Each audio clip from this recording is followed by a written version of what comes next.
அனைவருக்கும் வணக்கம். இந்த கிளாஸ்ல நாம இந்தியன் பாலிட்டியில் இருக்கக்கூடிய பிலிம்ஸ்ல இதெல்லாம் ரொம்ப முக்கியமான ஏரியாஸ் அப்படிங்கிறத பற்றி தான் இந்த கிளாஸ்ல நம்ம பார்க்க போறோம். இந்தியன் பாலிட்டியில் எந்தெந்த சாப்டர்ல இருந்து அதிகப்படியான கேள்விகள் வந்திருக்கு அதை நாம ஒரு ரிவிஷன் மாதிரி பார்க்க போறோம். இந்தியன் பாலிட்டி குறித்து உங்களுக்கு நிறைய டவுட், உங்களுக்கு நிறைய தெரிஞ்சுக்கணும் அப்படின்னா லட்சுமிகாந்த் புத்தகத்தை வச்சு நாம ஒரு சீரீஸ் ஒன்று பண்ணியிருக்கோம். நம்மளுடைய சேனலுடைய பிளேலிஸ்டில் இருக்கும். ஸோ அதை போய் பாருங்க. இந்த கிளாஸில் நாம இந்தியன் பாலிட்டியில் இருக்கக்கூடிய ரொம்ப முக்கியமான விஷயங்கள் பிலிம்ஸ் ஓரியன்டாக வந்து ஒரு ஃபாஸ்டான ரிவிஷன் மாதிரி பார்க்க போகிறோம். இதில் நான் வந்து நிறுத்தி நிதானமாலாம் சொல்ல மாட்டேன். லாஸ்ட்டு நம்ம எப்படி ஜாகிரபிக்கு வந்து ஃபிசிக்கல் ஜாகிரபி பார்த்தோம். இப்போ நாம இந்தியன் பாலிட்டியில் இருக்கக்கூடிய முக்கியமான விஷயங்களை பார்க்கலாம். சரிங்களா? So evolution of Indian constitution. Indian constitution ஆனது எப்படி எவால்வ் ஆச்சு அப்படின்னு பார்க்கலாம். சரிங்களா? First company rule east Indian company வந்து இந்தியாவுக்குள்ள வருது. அங்கே அது வரைக்கும் மன்னர்களுடைய ஆட்சிக்கு கீழே இருந்தவங்க, அவங்களுடைய வணிகம் மட்டும் பண்ணிட்டு இருந்தவங்க முதல்ல இந்தியாவை கேப்சர் பண்ணுறாங்க. இந்த பிளாஸ்டிக் 4லாம் வரும். அதன் பிறகு வந்து 1773லேருந்து 1858 கம்பெனி ரூல் கிரவுன் ரூல்னு ரெண்டாக வந்து பிரிப்பாங்க. அதாவது கம்பெனி வந்து இந்தியாவை ஆட்சி செஞ்சுட்டு இருந்ததும் அதுக்கப்புறம் வந்து சிப்பாய் மியூட்டின்னு வரும், சிப்பாய் கழகம் வரும். இந்த சிப்பாய் கழகம் வந்து 1857 வரும். அதன் பிறகு டைரெக்டாக வந்து இங்கிலாந்து வந்து இந்தியாவை அவங்க ஆட்சியில் எடுத்து நிர்வாகம் செய்ய ஆரம்பிப்பாங்க. ஸோ இது கம்பெனி ரூல். அதாவது 1773லேருந்து 1858 வரைக்கும் கம்பெனி ரூல்னு சொல்லுவாங்க. அவங்க ஆட்சி பண்ணிட்டு இருந்தாங்க. அதன் பிறகு கிரவுன் ரூல்னா என்ன? 1857 இந்த சிப்பாய் முடிவு வந்து இல்லைங்களா? அதன் பிறகு 1947 இந்தியாவுக்கு சுதந்திரம் கொடுக்கறது வரைக்கும் கிரவுன் ரூல்னு சொல்லுவாங்க. ரெண்டாக பிரிப்பாங்க. ஆங்கிலேயுடைய ஆட்சி காலத்தை ரெண்டாக பிரிப்பாங்க. புரியுதுங்களா? ஸோ இதில் நிறைய ஆக்ட் கொண்டு வந்திருப்பாங்க. ரெகுலேட்டிங் ஆக்ட் கொண்டு வந்திருப்பாங்க, பிட்ஸ் ஆக்ட், சார்ட்டர் ஆக்ட் நிறைய வந்திருப்பாங்க. ஸோ இதில் ரொம்ப முக்கியமான விஷயங்களை மட்டும் நம்ம பார்க்க போகிறோம். நிறைய இருக்கும். ஆனால் நம்மளுக்கு பாலிட்டி ஓரியன்டாக என்னன்றது பார்த்துருமா? First regulating act. 1773 ஒரு ஆக்ட் கொண்டு வராங்க. இதுதான் பொலிட்டிக்கலாக வந்து பிரிட்டிஷ் ஆனது இந்த political control of British parliament. ஒரு பிரிட்டிஷ் பார்லிமெண்ட் ஆனது இந்தியாவில் எப்படி பொலிட்டிக்கலாக வந்து கண்ட்ரோல் எடுத்துச்சு அப்படிங்கிறத மாதிரி பார்க்குறோம். ஸோ இதில் கவர்னர் ஆஃப் பெங்கால் முதல்ல பெங்காலில் தான் கொண்டு வராங்க. முதல்ல இந்த பெங்கால் இருக்கு இல்லையா, கொல்கத்தா ரீஜியன். ஸோ அந்த ரீஜனில் தான் அந்த பிளாஸ்டிக் 4லாம் நடக்கும். ஸோ பிரிட்டிஷுடைய பார்லிமெண்ட்டுடைய ஒரு கண்ட்ரோல் இது வரும். அது டைரக்ட் கண்ட்ரோல்னு சொல்ல முடியாது. ஸோ அதன் மூலமாக அவங்களுடைய அனுமதி பெற்று தானே இவங்க ஈஸ்ட் இந்தியன் கம்பெனி இங்கே வந்து ஆட்சி செய்கிறாங்க. ஸோ அது டைரெக்டான ஒரு கண்ட்ரோலாக, ஒரு பொலிட்டிக்கல் கண்ட்ரோலாக அதுக்கு இருக்குது. ஸோ பெங்காலுடைய கவர்னர் ஜெனரலாக வந்து முதல்ல வாரன் ஹேஸ்டிங் தான் வந்து நியமிக்கப்படுறார். அது பிறகு சுப்ரீம் கோர்ட்டும் கொல்கத்தாவில் இது இருக்குது. ஸோ இந்த ரெகுலேட்டிங் ஆக்டில் நம்ம தெரிஞ்சிக்க வேண்டியது முக்கியமான ஆக்ட் மட்டும் தான் சொல்கிறோம். என்ன? First political control of British parliament எதனால் வந்துச்சு? இந்த ரெகுலேட்டிங் ஆக்ட்னால. கவர்னர் ஆஃப் பெங்கால் அப்போ முதல்ல இன்ட்ரடியூஸ் பண்ணுறாங்க. கவர்னர் ஆஃப் பெங்கால் வரைக்கும் இருந்தவரை கவர்னர் ஜெனரலாக மாற்றுறாங்க. எப்போ? வாரன் ஹேஸ்டிங் அவர் தான் முதல்ல. அது பிறகு அந்த சமயத்தில் சுப்ரீம் கோர்ட்டும் வந்து கொல்கத்தாவில் எஸ்டாப்ளிஷ் ஆச்சு. அதன் பிறகு பிட்ஸ் இந்தியா ஆக்ட் 1784 ஒரு ஆக்ட் கொண்டு வராங்க. So board of control plus court of directors அப்படின்னு சொல்லிட்டு ஒரு ரெண்டு, அதாவது அந்த நிர்வாகத்துக்குள்ளேயே ரெண்டாக பிரிக்கிறாங்க. அடுத்தது வந்து சார்ட்டர் ஆக்ட். இந்த சார்ட்டர் ஆக்ட் என்ன சொல்லுது? 1813 ஒரு சார்ட்டர் ஆக்ட் வருது. அது என்ன சொல்லுதுன்னா, இந்தியாவில் வந்து இந்த ஈஸ்ட் இந்தியன் கம்பெனி தான் வந்து மோனோபோலியாக இருக்கணும். கம்பெனினா நிறைய. இப்போ ஈஸ்ட் இந்தியன் கம்பெனினா இங்கிலாந்துல நிறைய கம்பெனி வந்திருக்கும். பிரெஞ்சுக்காரர்கள் வந்திருக்காங்க, டச்சுக்காரர்கள் வந்த மாதிரி. ஸோ இந்த கம்பெனிகளில் ஈஸ்ட் இந்தியன் கம்பெனி இப்போ சிம் கார்டு கம்பெனி நிறைய இருக்குது. ஜியோ இருக்குது, வோடாஃபோன் இருக்குது, ஏர்டெல் இருக்குது. ஆனால் இதெல்லாம் தாண்டி ஜியோவுக்கு மட்டும் சென்ட்ரல் கவர்மெண்ட்டுடைய ஒரு கரிசனம் இருக்குது இல்லையா? ஸோ அது போல் இந்த சிம் மார்க்கெட்டு முழுவதும் ஜியோ எப்படி கட்டுப்பாட்டில் வச்சுருக்குதோ அதே போல் இந்தியாவில் மோனோபோலியாக வந்து ஈஸ்ட் இந்தியன் கம்பெனி தான் இருக்கணும்னு சொல்லிட்டு அந்த ஆக்ட் சொல்லுது. ஸோ இதில் டீ அண்டு சைனாவுக்கு மட்டும் அது கிடையாது. சைனாவுக்கு இவங்களுக்கு சம்மந்தம் கிடையாது. அதே போல் டீ ட்ரேடிங்கும் வந்து இவங்களுக்கு கண்ட்ரோல் இல்லைன்னு சொல்லிடுது. இது இந்த ஆக்ட். அடுத்த வந்து 1833 கவர்னர் ஜெனரல் ஆஃப் பெங்கால் வந்து கவர்னர் ஜெனரல் ஆஃப் இந்தியாவை வந்து மாற்றுறாங்க. அது வரைக்கும் நீங்கள் ஒரு குறிப்பிட்ட பகுதி மட்டும் ஆட்சி செஞ்சுட்டு இருந்தீங்க அப்படின்றது இல்லாமல் டோட்டலாக மொத்தமே வந்து அவருடைய கட்டுப்பாட்டில் அப்படின்ற மாதிரி கொண்டு வந்துடுறாங்க. இது 1833 சார்ட்டர் ஆக்டில். 1853 ஒரு சார்ட்டர் ஆக்ட் கொண்டு வராங்க. அது open competition for civil services கொண்டு வராங்க. லெஜிஸ்லேட்டிவ் தனியாக, எக்ஸிக்யூட்டிவ் தனியாக வந்து பிரிக்கிறாங்க. Civil services. ஸோ நம்ம இந்த லிங்கா படம்லாம் பார்த்துருப்பாங்க. சூப்பர் ஸ்டார் வந்து சிவில் சர்வீஸ் ஆஃபீஸராக வர சமயம்லாம் வந்து இந்த டைம் பீரியட் தான். ஸோ இந்த இந்தியாவை ஆட்சி செய்கிறதுக்கு பிரிட்டிஷ் கவர்மெண்ட் சார்பாக நீங்கள் படித்து ஒரு சிவில் சர்வெண்ட்டாக மாறலான்றத அப்போ தான் வந்து கொண்டு வராங்க. ஸோ இது வரைக்கும் வந்து கம்பெனி ரூல். அதன் பிறகு கிரவுன் ரூல் வந்து 1858லேருந்து 1947 வரைக்கும் கிரவுன் ரூல் வருது. Government of act 1858. இப்போ நீங்கள் பார்த்தீங்கன்னா இது உங்களுக்கு புரியாத மாதிரி இருக்கும், தனியாக பிளேலிஸ்ட் இருக்குது, அதை போய் பாருங்கள். இப்போ நம்ம ஃபாஸ்ட்டாக சொல்லிட்டு இருக்கோம். கவர்மெண்ட் ஆஃப் இந்தியா ஆக்ட் 1858 ஒரு ஆக்ட் கொண்டு வராங்க. அது அந்த சிப்பாய் கழகம் வந்தது பிறகு.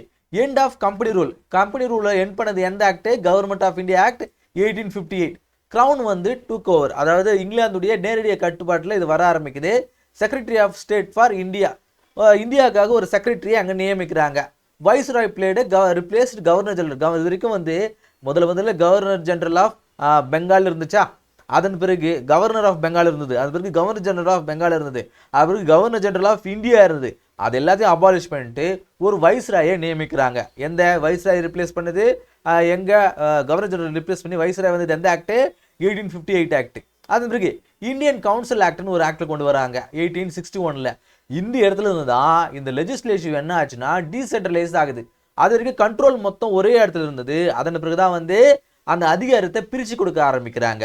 போர்ட்ஃபோலியோ சிஸ்டம் ஒன்று வந்து இன்ட்ரடியூஸ் பண்ணுறாங்க. அடுத்த வந்து இந்தியன் கவுன்சில் ஆக்ட் 1909. இதுதான் வந்து ரொம்ப முக்கியமான ஆக்ட். மேலே பார்த்தோம் இல்லையா, இதெல்லாம் ஆக்ட்லாம் தவிர்த்து ஒரு 3 ஆக்ட் 1909 1919 1935 இந்த 3 ஆக்டுமே வந்து ரொம்ப முக்கியமான ஆக்ட். இது வந்து இந்தியன் கவுன்சில்ஸ் ஆக்ட்னு சொல்கிறாங்க. மார்லிமெண்டோ அப்படிங்கிறது அவங்க செக்ரட்டரியும், அதன் பிறகு அந்த இடத்துல இருக்கக்கூடிய கவர்னர் ஜெனரலும் வந்து வைஸ்ராயும் 2 பேர் சேர்ந்து வந்தது தான் வந்து இந்தியன் கவுன்சில் ஆக்ட்னு சொல்லுவாங்க. Introduce separate communal electorate for முஸ்லீம். முதல்ல முஸ்லீமுக்காக தனியான ஒரு எலக்ட்ரேட்டை வந்து அந்த சமயத்தில் கொண்டு வராங்க. இது எதுக்குன்னா இந்த பிரிச்ச டிவைட் அண்ட் ரூல். அதை பாருங்க, கோல் எதுக்கான கோல் அப்படின்னா divide and rule by promoting communal politics. முதல்ல ஹிந்து முஸ்லீமுக்குள்ள ஒரு பிரச்சனையை உண்டாக்கணும்னு சொல்லிட்டு கொண்டு வரப்பட்டது தான் வந்து இந்த ஆக்ட். அதாவது செப்பரேட் எலக்ட்ரேட்னா ஒரு தொகுதி இருக்குன்னு வச்சுங்களேன், அந்த தொகுதியில் முஸ்லீம் தான் இருக்கணும், முஸ்லீம் தான் வந்து ஒரு எம்எல்ஏக்கோ எம்பிக்கோ வந்து நிற்கணும். அதே போல் அந்த தொகுதியில் கூடிய முஸ்லீம்ஸ் மட்டும்தான் வாக்கு, ஹிந்துக்கு வந்து வாக்கு கிடையாது. ஸோ இந்த மாதிரியான எலக்ட்ரேட்டை வந்து அப்போ தான் முதல்ல கொண்டு வராங்க. Expand the legislative council central லெவல்லையும் ப்ரொவின்ஷியல் லெவல்லையும் வந்து அந்த லெஜிஸ்லேட்டிவ் கவுன்சிலை வந்து அதிகப்படுத்துகிறாங்க. Permitted election of Indians to council. இன்டெரக்டாக வந்து இந்தியன்ஸும் வந்து உள்ள அந்த கவுன்சிலில் வரணும் அப்படிங்கிற அந்த விஷயத்தை வந்து கொண்டு வராங்க. இன்ட்ரடியூஸ் நான் official majority in provinces but official still dominated. So provincial இருக்கக்கூடிய அங்கே இந்தியன்ஸே வந்து கொஞ்சம் கொஞ்சமாக வந்து உள்ள இன்க்ளூட் பண்ண ஆரம்பிக்கிறாங்க. First time in Indian appointed to viceroy executive council Satyendra Prasad Sinha. அதாவது வைஸ்ராயுடைய ஒரு எக்ஸிக்யூட்டிவ் கவுன்சில், அதாவது செயல்படுத்தக்கூடிய ஒரு அதிகாரிகள் குழு இருப்பாங்க இல்லையா, அதை முதல்ல இந்தியனா சத்யேந்திர பிரசாத் சின்ஹா அப்படிங்கிறவர் தான் முதல்ல அப்பாயிண்ட் ஆகிறாரு. ஸோ வைஸ்ராய் எக்ஸிக்யூட்டிவ் கவுன்சிலில் ஃபர்ஸ்ட் அப்பாயிண்ட் ஆனவர் யாருன்னு கேட்டால் சத்யேந்திர பிரசாத் சின்ஹா அப்படிங்கிறவர். ஸோ இந்த இந்தியன் கவுன்சில் ஆக்டில் நம்ம தெரிஞ்சிக்க வேண்டியது என்ன, மார்லிமெண்ட் ஆக்ட்னு கூட சொல்லலாம். இதில் வந்து செப்பரேட் கம்யூனல் எலக்ட்ரேட் தான் வந்து முஸ்லீம்ஸ்க்காக கொடுத்தது தான் வந்து முக்கியமான ஒரு விஷயமா பார்க்குறோம். அதே போல் டிவைடெண்ட் ரூல் தான் வந்து இதோடைய கோல். அதாவது பிரித்தாலும் சூழ்ச்சின்னு சொல்லுவாங்க, பிரித்து ஆள்வது, முஸ்லீம்ஸு இந்தியாவும் பிரித்து ஆள்வது. அடுத்தது கவர்மெண்ட் ஆஃப் ஆக்ட் 1919. இது வந்து மான்டேக் செம்ஸ்ஃபோர்ட் ரிஃபார்ம்ஸ் சொல்லுவாங்க. இது வந்து டயார்கி வந்து இன்ட்ரடியூஸ் பண்ணிச்சு. டயார்கினா என்ன? இரட்டை ஆட்சி முறையை வந்து கொண்டு வர ஆரம்பிச்சது. அதாவது சென்ட்ரலில் ஒரு இப்போ இருக்கிற பார்த்தீங்களா, அதே தாங்க யூனியன் கவர்மெண்ட் ஒன்று, ஸ்டேட் கவர்மெண்ட் ஒன்று இருக்குது இல்லையா, அதே போல தான் இந்த சிஸ்டம் அது முதல்ல கொண்டு வருது. டிரான்ஸ்ஃபர் சப்ஜெக்ட்னு ரிசர்வ் சப்ஜெக்ட்னு 2 வந்து பிரிக்கிறாங்க. இந்த ரிசர்வ் சப்ஜெக்ட் அப்படிங்கிறது வைஸ்ராயுடைய அந்த ரோல் வந்து ப்ளே பண்ணும். வைஸ்ராய் மேலே இல்லையா, இந்தியா முழுக்க அவர்கிட்ட வந்து இந்த சப்ஜெக்ட்லாம் இருக்கும். நிதி ஆகட்டும், லா அண்ட் ஆர்டர், இரிகேஷன்லாம் அவருடைய கண்ட்ரோல் இருக்கும். டிரான்ஸ்ஃபர் சப்ஜெக்ட் அதாவது ப்ரொவிஷன், இப்போ ஸ்டேட் மாதிரி அப்போ ப்ரொவிஷன் ஒன்று இருந்துச்சு. அவங்க எஜுகேஷன், ஹெல்த், அக்ரிகல்ச்சர் இதெல்லாம் வந்து அவங்களுடைய கட்டுப்பாட்டில் இருக்கும். Provincial legislation become bicameral in some provinces. So சில இடங்களில் பை கேமரல்லாம் என்ன, மேலே வை கீழே வைன்னு சொல்லுவோம் இல்லைங்களா, அது போல் ப்ரொவிஷன்ஸும் சில இடங்கள் இருந்துச்சுன்னு சொல்கிறாங்க. Central subject remained fully under British control. Central சப்ஜெக்ட்னா வந்து ரிசர்வ் சப்ஜெக்ட் தான் சொல்கிறாங்க. அது ஃபுல்லாக பிரிட்டிஷருடைய கண்ட்ரோல் தான் இருந்தது. அதே போல் ப்ரொவின்ஷியல் அட்டானமியை வந்து ஓரளவுக்கு தான் எக்ஸ்பெண்ட் பண்ணாங்க, பார்ஷியலாக தான், ஃபுல்லாக வந்து அவங்களுக்கு அட்டானமி வந்து கொடுக்கல. Introduce communal representation. மேலே பார்த்தா இல்லையா, ஃபர்ஸ்ட் முஸ்லீம் கொடுத்தாங்க இல்லையா, இப்போ சிக்ஸ், ஆங்கிலோ இந்தியன்ஸ், யூரோப்பியன்ஸுக்கும் கம்யூனல் ரெப்ரசன்டேஷன் வந்து கொடுக்குறாங்க. டைரக்ட் எலெக்ஷனை ஃபர்ஸ்ட் அப்போ தான் கொண்டு வராங்க. மேலே பார்த்து வந்து இன்டைரக்ட் எலெக்ஷன் வந்து 1909லையும் டைரக்ட் எலெக்ஷன் வந்து 1919 வந்து கொண்டு வராங்க. ஸோ இந்த எலெக்ஷனில் தான் வந்து நீங்கள் பார்த்தீங்கன்னா நீதி கட்சி ஜஸ்டிஸ் பார்ட்டிலாம் தமிழ்நாட்டில் வந்து ஆட்சி அமைச்சிருப்பாங்க. அதே போல் public service commission in provinces இந்த டிஎன்பிசிலாம் வந்து அந்த சமயத்தில் தான் வந்து உருவாகிறது. அதே போல் provided for statutory commission after 10 years. Simon கமிஷன்லாம் வந்து அதாவது சட்டக்குழுலாம் வந்து இந்த இடங்களில் தான் வந்து அவங்களுக்கு கொடுத்தாங்க. இது மாதிரி நீங்களும் வந்து உங்களுக்காக சட்டத்தை வந்து ஏற்றிருக்கலாம் அப்படிங்கிற அந்த அனுமதியெல்லாம் வந்து இப்போ தான் இந்த ஆக்டில் தான் வந்து கொடுக்க ஆரம்பிக்கிறாங்க. அடுத்த வந்து கவர்மெண்ட் ஆஃப் இந்தியா ஆக்ட் 1935 ரொம்ப முக்கியமான ஒரு act. So all India federation அப்படிங்கிற ஒரு இதுங்க, அதாவது ப்ரொவின்சஸையும் பிரின்ஸ்லி ஸ்டேட்டையும் ஒன்றா சேர்ந்தது. ஸோ இதாக வந்து ஆல் இண்டியா ஃபெடரேஷன், அதாவது இந்தியாவுக்கு சுதந்திரம் கொடுக்கலான்னு சொல்லிட்டு அப்பயே முடிவு பண்ணிருப்பாங்க. அபாலிஷ் டைராக்கி இன் ப்ராவின்சஸ் மேலே 1919 கொண்டு வந்தாங்க இல்லையா, இந்த டெயார்கி இரட்டை ஆட்சி முறை, அதை வந்து அபாலிஷ் பண்ணுறாங்க. ப்ரொவின்ஷியல் அட்டானமி, நீங்களே உங்களை வந்து நிர்வகிச்சுக்குங்க அப்படின்ற மாதிரி அதிகாரத்தை கொடுத்துட்றாங்க. இன்ட்ரடியூஸ் டெயார்கி அட் த சென்டரில் டெயார்கியை கொண்டு வரலான்னு சொல்கிறாங்க. ஆனால் அதை வந்து இம்ப்ளிமெண்ட் பண்ணல. ஸோ மூணாக வந்து பிரிக்கிறாங்க, ஃபெடரலிஸ்ட்டு, ப்ரொவின்ஷியலிஸ்ட்டு, கன்கரண்ட் லிஸ்ட்டு. அதாவது இது இருக்கிற மாதிரி இதை வந்து சென்ட்ரல் கவர்மெண்ட்டும் இது ஸ்டேட் கவர்மெண்ட்டும் இது ரெண்டு பேரும் வந்து பொதுவாக வந்து செய்யலாம். ஆனால் பெரும்பாலும் இதுதான் வந்து இதை டாமினேட் பண்ணோம். எக்ஸ்டெண்டட் கம்யூனல் எலக்ட்ரேட் ஃபர்தர், நீங்கள் பார்த்தீங்கன்னா அந்த சமயத்தில் தான் வந்து எஸ்சி எஸ்டிக்குமே வந்து கம்யூனல் ரெப்ரசன்டேஷன் கொடுப்போன்னு சொல்லுவார். ஆனால் காந்தி அதுக்கு எதிராக வந்து போராட ஆரம்பிப்பார், உண்ணாவிரதம் இருப்பார். அது வந்துட்டு ஃபெடரல் கோர்ட் வந்து அதாவது சுப்ரீம் கோர்ட் வந்து 1937 தான் வந்து எஸ்டாப்ளிஷ் பண்ணியிருப்பாங்க. Provided responsible government in provinces. So elected ministers வருவாங்க, யாராவது வந்து ரெஸ்பான்சிபிளான ஒரு கவர்மெண்ட் வந்து ப்ராவின்ஸில் வந்து எஸ்டாப்ளிஷ் பண்ணுறதுக்கு யூஸ்ஃபுல்லாக இருந்தது. ஆர்பிஐ வந்து இப்போ தான் வந்து இன்ட்ரடியூஸ் பண்ணாங்க.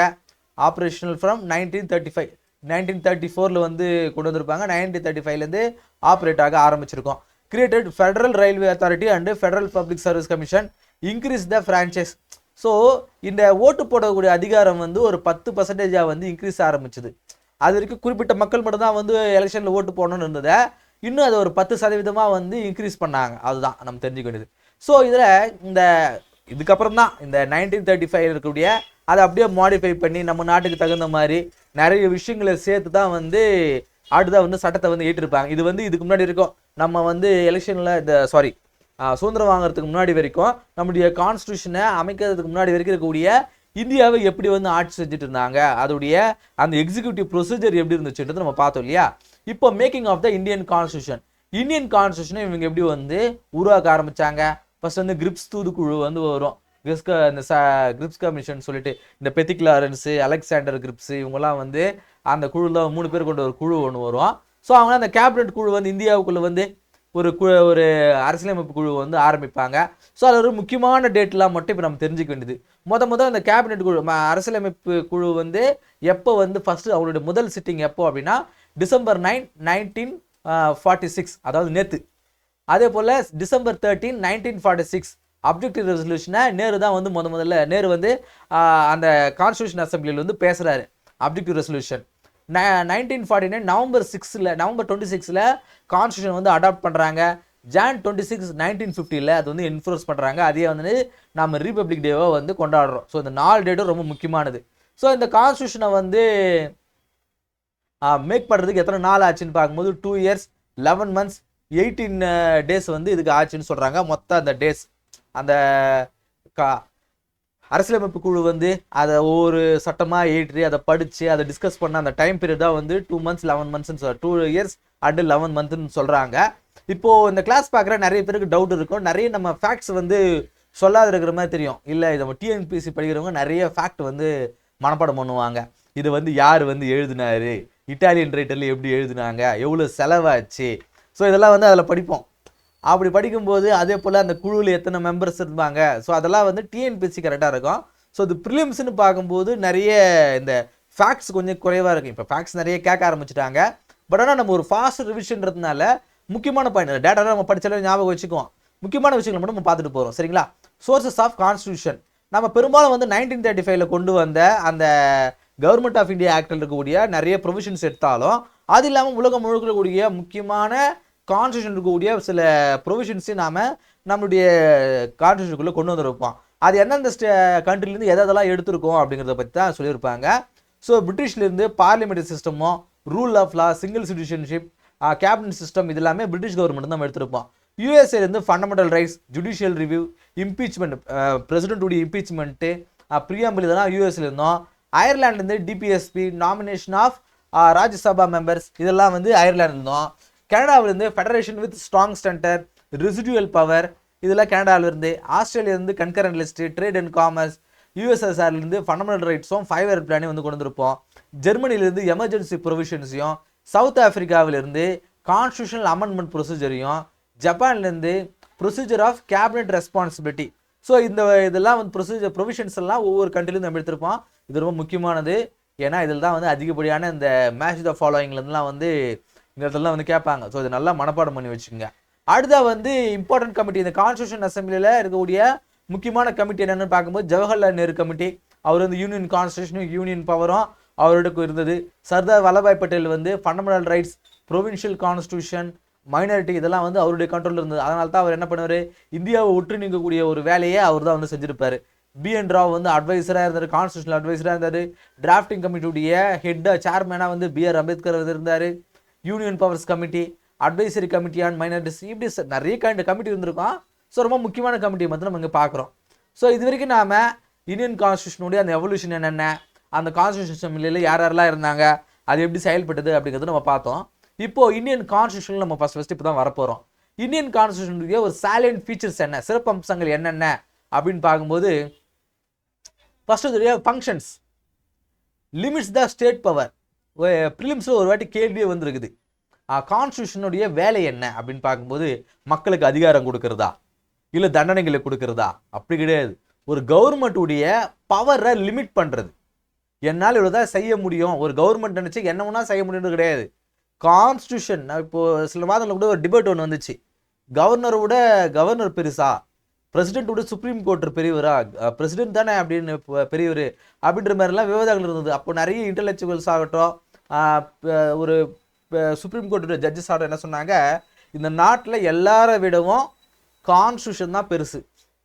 கான்ஸ்டியூஷனை விட யார் பெருசு? மக்கள் தான் பெருசு. ஸோ இந்த பிரசிடென்ட் ஆகட்டும், கவர்னர் ஆகட்டும், சீஃப் மினிஸ்டர், பிரைம் மினிஸ்டர், எல்லாரை விடவும் இந்தியன் கான்ஸ்டியூஷன் தான் பெருசு. So limits the state power. ஒரு நாட்டுடைய, ஒரு மாநிலத்துடைய பவரை வந்து லிமிட் பண்ணுறது கான்ஸ்டியூஷனுடைய வேலை. ரொம்ப முக்கியமானது. ப்ரிலிம்ஸில் ஒரு கேள்வியே வந்துருக்குது. Defines the government structure. கவர்மெண்ட்டுடைய ஸ்ட்ரக்சர் எப்படி இருக்குன்றத டிஃபைன் பண்ணோம். பிரைம் மினிஸ்டரை யார் வந்து அப்பாயிண்ட் பண்ணோம், கவுன்சில் ஆஃப் மினிஸ்டரை யார் அப்பாயிண்ட் பண்ணோம், யார் இம்பீச்மெண்ட் பண்ணோம். Guarantee the right, fundamental rights கொடுக்குதா. Ensures the rule of law, சட்டத்தின் ஆட்சி தான் இங்கே நடக்குது. Establishes institutions and procedures. ஒவ்வொரு institution, Union Public service Commission ஆகட்டும், ஃபினான்ஸ் கமிஷன், சுப்ரீம் கோர்ட், இந்த மாதிரி இன்ஸ்டியூஷனை எஸ்டாப்ளிஷ் பண்ணுறதும் அதுக்கான ப்ரொசீஜர்ஸை கொடுக்குறதும் கான்ஸ்டியூஷனுடைய வேலை. பேசிக் டெஃபினிஷன், கான்ஸ்டியூஷனுடைய பேசிக் டெஃபினிஷன் என்ன? ஸ்டேட் ஆர்டிகல் 12 என்ன சொல்லுது அப்படின்னா, ஸோ கவர்மெண்ட் அப்படிங்கிறது ஒரு எக்ஸிக்யூட்டிவ் அத்தாரிட்டி. கவர்மெண்ட்னா என்ன? ஒரு எக்ஸிக்யூட்டிவ் அத்தாரிட்டி, செயல்படுத்தக்கூடிய ஒரு அதிகாரம் கொண்டது தான் வந்து கவர்மெண்ட். அடுத்தா கான்ஸ்டியூஷனா என்ன? சுப்ரீம் லா. மேலே பார்த்தது தான். கான்ஸ்டியூஷன்றது ஒரு சுப்ரீம் லா, அதிகபட்ச அதிகாரம் கான்ஸ்டியூஷன் கிட்ட தான் இருக்குது. அதே போல் ஸ்டேட்னா என்ன? ஆர்டிகல் 12ல் ஸ்டேட்டு குறித்து சொல்லியிருப்பாங்க. ஸ்டேட்னா என்ன அப்படின்னு சொல்லிட்டு, ஸ்டேட்னா அப்படிங்கிறது ஒவ்வொரு இடத்தை பொறுத்து அது மாறுபடும். ஸ்டேட் அப்படிங்கிறது சில இடங்களில் கவர்மெண்ட்டை சொல்லும், பார்லிமெண்ட்டை சொல்லும், legislature, authorities under control of கவர்மெண்ட்டை சொல்லும். ஸ்டேட்னா ஸ்டேட்டையும் சொல்லும், மாநிலத்தை சொல்கிறேன், இந்தியன் கவர்மெண்ட்டை சொல்லும். ஸோ இந்த ஸ்டேட் அப்படிங்கிறது ஆர்டிகல் 12ல் இதெல்லாம் வந்து சொல்லியிருக்காங்க. இதெல்லாம் வந்து ஸ்டேட்டாக நம்ம இந்தியன் கான்ஸ்டியூஷனில் நம்ம ஸ்டேட்டுன்னு படிச்சோன்னா இதெல்லாம் ரெஃபர் பண்ணுதுன்னு அர்த்தம். அதுதான் கான்ஸ்டிடியூஷனலிசம். பேர் வேறு. Constitutionalism, restrained government plus limited power plus rule of law. கான்ஸ்டிடியூஷனலிசம்னா என்னென்னா, நேஷனலிசம் மாதிரி கான்ஸ்டிடியூஷனால ஒரு நாடு வந்து அமைக்கப்பட்டு இருக்குதுன்னா அது எப்படி இருக்கும்? ரிஸ்ட்ரைன்டு கவர்மெண்ட்டாக இருக்கும், அதாவது லிமிட்டட் பவர் கவர்மெண்ட்டாக இருக்கும், லிமிட்டட் பவர்ஸாக இருக்கும், சட்டத்துக்கு ஆட்சி தான் அங்கே நடக்கும். அதுதான் வந்து கான்ஸ்டிடியூஷனலிசம் அப்படின்றாங்க. புரியுதுங்களா? அடுத்து இந்த கான்ஸ்டியூஷனில் எத்தனை பார்ட்ஸ் இருக்குது? மொத்தம் வந்து பார்ட்ஸ் அண்ட் ஷெடியூல்ஸை பார்க்கும்போது 25 பார்ட்ஸும் 12 ஷெடியூல்ஸும் வந்து இருக்குது.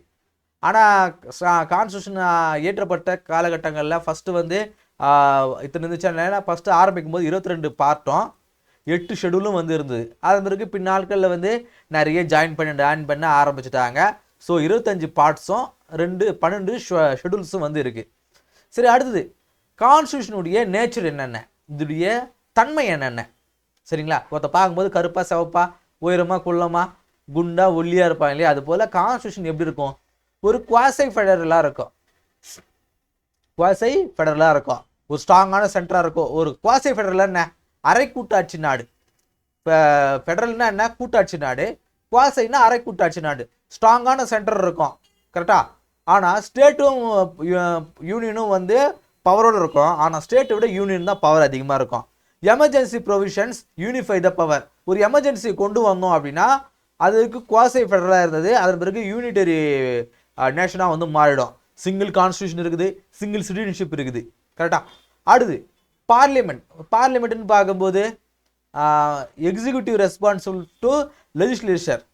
பார்லிமெண்ட்டில் பார்க்கும்போது எக்ஸிக்யூட்டிவ்ஸ் இருப்பாங்க இல்லையா, பிரைம் மினிஸ்டர், வைஸ் பிரசிடென்ட் இவங்க எல்லாமே வந்து எக்ஸிக்யூட்டிவ்னு சொல்லுவாங்க. இவங்க தான் வந்து ஒரு லெஜிஸ்லேச்சருக்கு ரெஸ்பான்சிபிளானவங்க. ரியல் ஹெட்டாக வந்து பிரைம் மினிஸ்டரையும், நாமினல் ஹெட்டாக வந்து பிரசிடென்ட்டையும் நம்ம வந்து சொல்லலாம். Combination of rigidity and flexibility. ஒரு நம்மளுடைய கான்ஸ்டியூஷன் ஆனது நெகிழும் தன்மை கொண்டது. நெகிழா தன்மையும் நெகிழும் தன்மையும் ரெண்டுமே கொண்டது தான். சம் பார்ட்ஸ் வந்து நம்ம சிம்பிள் மெஜாரிட்டி மூலமாக நம்மளால் அமெண்ட் பண்ண முடியும். ஸோ அதர் பார்ட்ஸ் வந்து ஸ்பெஷல் மெஜாரிட்டி மூலமாகவும், அதே போல் ஸ்டேட்டுடைய ராட்டிஃபிகேஷன் மூலமாகவும் நம்ம அமெண்ட் பண்ண முடியும். அதாவது வந்து மோர் தென் 50%. சில இடங்கள்லாம் நாம் ஏதோ ஒரு இந்தியாவுடைய அந்த ஃபெடரல் ஸ்ட்ரக்சரை அது அந்த ஒரு அமெண்ட்மெண்ட் கொண்டு வராங்க பார்லிமெண்ட்டில். அது இந்தியன் கான்ஸ்டியூஷனுடைய ஃபெடரல் ஸ்ட்ரக்சரே வந்து சேலஞ்ச் பண்ணுற மாதிரி இருக்குது அப்படின்னா அப்போ ஸ்டேட் ராட்டிஃபிகேஷன்றது ரொம்ப முக்கியமாக இருக்கும். ஸ்பெஷல் மெஜாரிட்டி இருந்தாலும், ஸ்பெஷல் மெஜாரிட்டி கொண்டு வந்தாலும் ஸ்டேட்டுடைய ராட்டிஃபிகேஷனும் வேணும் அப்படின்றாங்க. Unitary plus federal feature. Federal ஃபீச்சரை நம்ம என்னென்னலாம் சொல்லலாம்? ஃபெடரல்னா என்னங்க, கூட்டாட்சிங்க. நம்ம எல்லாரும் ஒன்று, எல்லாருக்கும் சமமான பவர் இருக்குது அப்படிங்கிறத ஃபெடரல் ஸ்ட்ரக்சர்னு சொல்லுவோம். ஸோ அப்படி பார்க்கும்போது டிவிஷன் ஆஃப் பவர், எல்லாருக்கும் இப்போ யூனியன் லிஸ்ட்டு ஸ்டேட் லிஸ்ட்னு பவர் வந்து பிரித்து கொடுத்துருக்காங்க. ஒரு கான்ஸ்டியூஷன், ரிட்டன் கான்ஸ்டியூஷன், ஸ்டேட்டுக்கும் ஒரே கான்ஸ்டியூஷன் தான், சென்ட்ரலுக்கும் ஒரே கான்ஸ்டியூஷன் தான். அதனால் ரெண்டுத்துக்கும் பிரித்து கொடுத்துருக்காங்க. இண்டிபெண்டன்ட் ஜுடிஷியரியாக இருக்குது. ஸோ இதெல்லாமே வந்து ஒரு ஃபெடரல் ஸ்ட்ரக்சருக்கு உண்டான விஷயங்கள். அதே போல் யூனிட்டரி ஸ்ட்ரக்சர், கரெக்டா? அதுக்கான சில ப்ரொவிஷன்ஸ் இருக்குது. All India services, integrated judiciary, residual powers எல்லாமே சென்டர் கிட்ட தான் இருக்குது. இப்படி பார்க்கும்போது ஒரு யூனிட்டரி ஃபீச்சரும் இருக்குது, ஃபெடரல் ஃபீச்சருமே வந்து இந்தியன் கான்ஸ்டியூஷனில் இருக்குது. ஏன்னா உங்களுடைய கான்ஸ்டியூஷன் வந்து ஃபெடரல் கான்ஸ்டியூஷனா யூனிட்டரி கான்ஸ்டியூஷனான்னு கேட்டால் நம்மளுடைய கான்ஸ்டியூஷன் வந்து ரெண்டுமே சேர்ந்தது தான் அப்படின்னு நம்ம சொல்லணும். அடுத்து பிரியாம்பல். ஸோ பிரியாம்பல் பார்க்கும்போது அப்ஜெக்டிவ் ரெசல்யூஷனை நேரு நம்ம பார்த்தோம். December 13, 1946 நேரு வந்து ஒரு அப்ஜெக்டிவ் ரெசல்யூஷன் வந்து கொண்டு வர்றாரு, குறிக்கோள் தீர்மானம். அப்ஜெக்டிவ் ரெசல்யூஷன்னா ஒன்றும் கிடையாதுங்க, நம்மளுக்கு வந்து வெள்ளைக்காரன் சுதந்திரம் கொடுத்துட்டான், நம்ம நாட்டை நம்ம எப்படி வந்து பாதுகாக்கணும் அப்படின்னு சொல்லுவோம் இல்லைங்களா? சின்ன வயசுலாம் நீங்கள் வந்து உறுதிமொழி ஸ்கூலில் படிச்சுக்கும் போது எடுத்துருப்பீங்க. இப்போலாம் அதெல்லாம் பண்ணுறாங்களா என்னன்னு தெரியல. அப்போ இப்படி கை வச்சுட்டு தினமும் உறுதிமொழி அந்த பசங்க படத்தில் காட்டுவாங்க பாருங்க, அந்த மாதிரி உறுதிமொழிலாம் சின்ன வயசில் சொல்லிக் கொடுப்பாங்க. ஸோ அது போல் ஒரு உறுதிமொழி எடுக்கிற ரெசல்யூஷன்னா உறுதிமொழி. So moved by Nehru December 13, 1946 இந்த அப்ஜெக்டிவ் ரெசல்யூஷனை கொண்டு வர்றாரு. ஸோ இதில் இருக்கக்கூடிய இந்த சாராம்சங்கள் எடுத்து தான் வந்து பிரியாம்பிள் வந்து கான்ஸ்டியூட் பண்ணுறாங்க. அந்த பிரியாம்பிள் இருந்து தான் ஹோல் இந்தியன் கான்ஸ்டியூஷனே வந்து அமைக்கப்பட்டது. ஸோ ரோட் மேப் மாதிரி இந்த பிரியாம்பிள் அப்படிங்கிறது. இந்த பிரியாம்பிளுக்கு ரோட் மேப் எது? நேருடைய objective resolution. Declared India as a sovereign republic, இறையாண்மையுடைய மக்களாட்சி குடியரசு அப்படிங்கிறதான் வந்து அதை வந்து இந்த அப்ஜெக்டிவ் ரெசல்யூஷன் வந்து சொல்லுது. ஸோ இது ரொம்ப முக்கியமான கீவேர்ட்ஸில் நம்ம என்னென்ன பார்க்குறோம் இந்த அப்ஜெக்டிவ் ரெசல்யூஷனில் பார்க்கும்போது, சாவரின், அதாவது இந்தியாவானது ஒரு sovereign country, socialist country, secular மதச்சார்பற்று இல்லாத நாடு, டெமோக்ராட்டிக் கண்ட்ரி, எலெக்டட் ரெப்ரஸன்டேட்டிவ்ஸ், டெமோக்ராட்னா மக்களால் தேர்ந்தெடுக்கப்பட்ட பிரதிநிதிகளால் ஆட்சி செய்யப்படக்கூடிய ஒரு நாடு, republic, elected head of state. ரிப்பப்ளிக்னா ஒரு மக்களால் தேர்ந்தெடுக்கப்பட்ட ஒருத்தர் தான் வந்து இந்தியாவை ஆட்சி செய்கிறாரு அப்படிங்கிறதா வந்து ரிப்பப்ளிக் அப்படிங்கிறது. ஸோ இதில் சில ஐடியல்ஸ் அப்படின்னு பார்க்கும்போது ஜஸ்டிஸ், இதெல்லாம் வந்து நம்மளுடைய அப்ஜெக்டிவ்ஸ். ஸோ ஐடியலாக நம்மலாம் வந்து இதை ஃபாலோ பண்ணணும் அப்படின்னு பார்க்கும்போது justice, liberty, equality, fraternity. So இது எல்லாமே வந்து நாம் பின்பற்ற நம்ம ஐடியலாக வச்சுக்கிறது இதெல்லாம் இருக்கணும், கரெக்டாக? என்னுடைய ஐடியல் என்ன? நான் பொய் பேச மாட்டேன், நான் வந்து யாரையும் அடிக்க மாட்டேன், பெண்களை தரக்குறைவாக பேச மாட்டேன் அப்படிங்கிற மாதிரி இந்தியன் கான்ஸ்டியூஷனுக்கு இதெல்லாம் ஒரு ஐடியல். இது வந்து இந்தியா எப்படின்றத டிஃபைன் பண்ணுது. நாம் எதை வந்து குறிக்கோளாக வச்சுருக்கோம் அப்படிங்கிறத இது டிஃபைன் பண்ணுது. கரெக்டாக? ஸோ சோர்ஸ் ஆஃப் ப்ரியாம்பிளுடைய சோர்ஸ் என்ன, எங்கேருந்து நாம் இதை கொண்டு வந்திருக்கோம் அப்படின்னு பார்க்கும்போது based on US constitution. UN கான்ஸ்டியூஷனில் இந்த ப்ரியாம்பிள் இருக்கும். அதை பேஸ் பண்ணி நாம் ப்ரியாம்பிள் சொல்லியிருப்போம். ஃபாலோஸ் நேருடைய அப்ஜெக்டிவ் ரெசல்யூஷனை அதை பார்த்து நேரு வந்து சொல்லியிருப்பாரு. நேருடைய அந்த அப்ஜெக்டிவ் ரெசல்யூஷனை பார்த்து ப்ரியாம்பிள் இருக்கும். ப்ரியாம்பிளை பார்த்து இந்தியன் கான்ஸ்டியூஷன் இருக்கும். புரியுதா? ஸோ இந்த ப்ரியாம்பிளை அமெண்ட் பண்ண முடியுமா? பண்ண முடியாது. ஆனால் ஒரு வாட்டி பண்ணியிருக்காங்க.